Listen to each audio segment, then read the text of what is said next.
मला मला एकच मिनिट थांब. मला असं वाटतं मी थोडंसं काय हे प्रश्न संपणार नाहीत. यातला एकच सगळ्यात महत्त्वाचा भाग असा आहे की निवडणूक यादीमध्ये घोळ आहेत.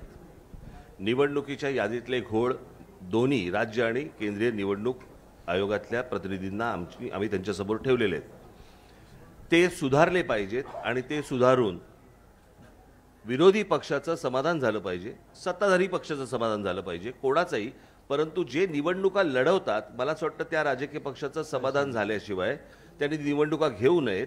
आणि ही अत्यंत आमची रास्त मागणी आहे, याच्यात काहीच गैर नाही आहे. मला असं वाटतं निवडणूक आयोगाने या गोष्टींचा विचार करावा. त्याच्यामध्ये इतर वेगवेगळे कायदे आणूच नाहीत. सोपी गोष्ट आहे ना ही. ह्याच्यामध्ये काही कॉम्प्लिकेटेड असण्याचं काही कारणच नाही आहे.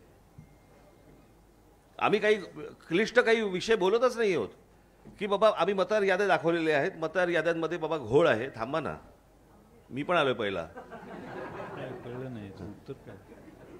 मतदार याद्यांमध्ये घोळ आहेत आणि मतदार याद्यांमधले घोळ त्यांच्यासमोर ठेवल्यानंतर मला असं वाटतं की ते आणि राजकीय पक्ष यांनी मिळून या याद्या सुधारल्या पाहिजेत आणि याद्या सुधारूनच निवडणुकांना सामोरं गेलं पाहिजे.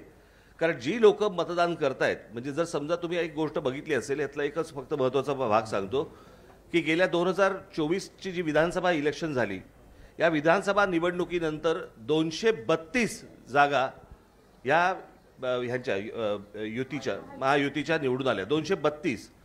पण या 232 जागा निवडून आल्यानंतर देखील मला असं वाटतं तुम्ही सगळेजण त्याला विटनेस आहात, संपूर्ण महाराष्ट्रात सन्नाटा होता. ज्या प्रकारचा जल्लोष महाराष्ट्रामध्ये व्हायला पाहिजे होता त्या प्रकारचा जल्लोष महाराष्ट्रामध्ये नव्हता. हे कसलं द्योतक आहे? सर्वांना धक्का बसला, म्हणजे निवडून आलेल्यांना पण धक्का बसावा. पडलेल्यांना बसतोच, पण निवडून आलेल्यांना पण धक्का बसावा, ही कोणती निवडणूक आहे? तर मला असं वाटतं की हा अतिशय सोपा विषय आहे. या सोप्या विषयामध्ये याद्या नीट कराव्यात आणि निवडणुकीला सामोरं जावं, एवढंच फक्त आमचं म्हणणं आहे. कारण हे काही प्रश्न थांबणार नाहीत.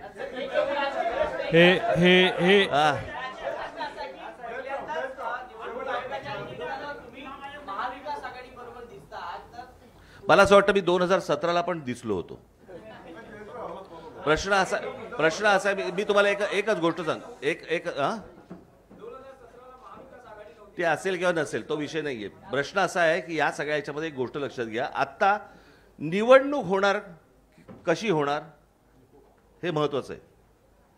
कोणाबरोबर होणार हा आत्ताचा विषयच नाही. आणि ही तुमच्या जर लक्षात असेल कदाचित त्यावेळेला पत्रकार परिषदेला जर समजा तुम्ही असाल तर 2017ला पण मी हेच बोलत होतो. तेव्हा पण होती खरं तर याच्यामध्ये त्यावेळेला अजित पवार पण होते. त्यावेळेला